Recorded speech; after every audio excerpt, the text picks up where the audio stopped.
Yesterday, Senate Majority Leader Professor Kithure Kindiki spoke exclusively to KTN's Aaron Ochieng on the call for dialogue between the ruling and the opposition coalition.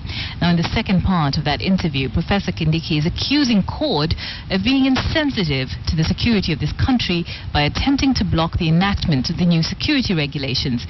The Senate Majority Leader supports the move by the Attorney General to appeal the High Court decision that suspended 8 clauses of that bill.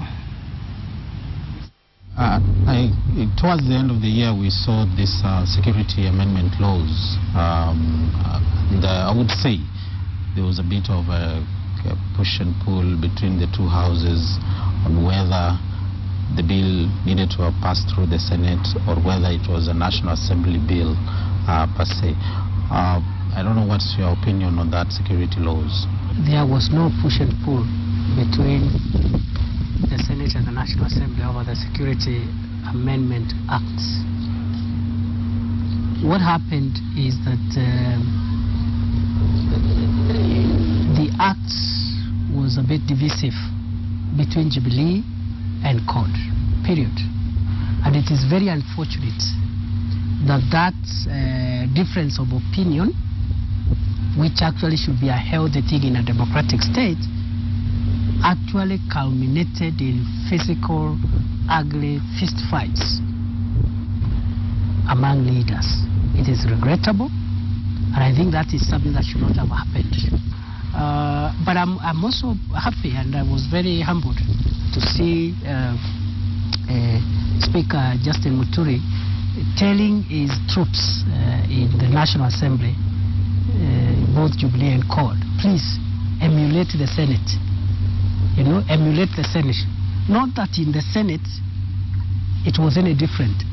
We had the same differences. I might want to say this. It will be very dangerous for Kenyans as a democracy, or any other country for that matter, when government and the opposition are always saying the same thing. Kenyans should be very worried. The reason for an opposition in a democracy is to keep the government in check.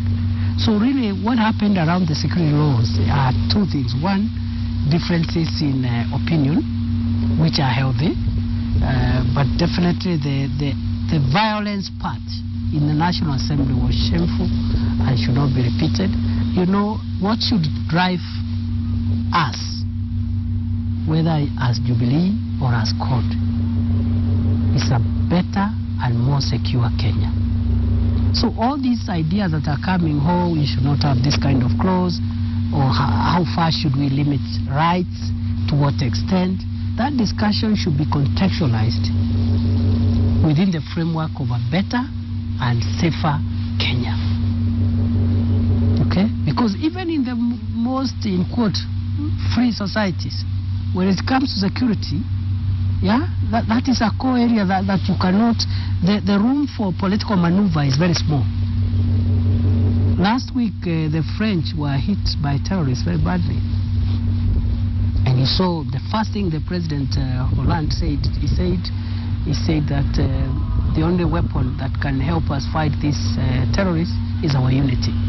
It's only in this country where this idea of human rights and, if it happened in Kenya, if that shooting happened in Kenya by now, you would have had the opposition saying, human rights and, we should not kill people.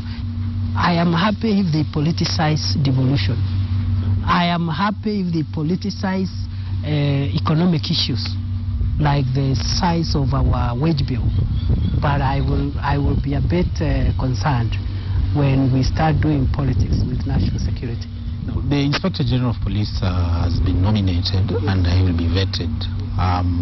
Do you think Senate should have a role in the vetting process of the Inspector General? Constitutional functions or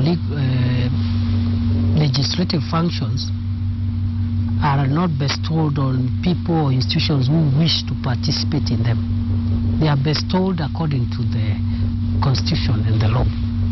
It is the Constitution that decides which institution does what.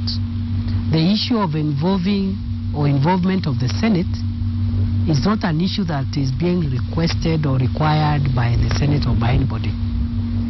It is something that is in Article 245 of the Constitution. It is the Constitution that requires, for the position of the IG, both houses must take part in that vetting. And if that is not done, we will be breaking the Constitution. So the whole idea of vetting, you have not had Senate raise issues with vetting of cabinet secretaries. You haven't had Senate raising issues with vetting of other officials, unless we are talking about maybe possible amendments in future. But in terms of the role of Senate in the vetting of IG, it is provided for in the Constitution, and anybody who imagines that one house can vet and still comply with the law is mistaken, and therefore the two houses must be involved.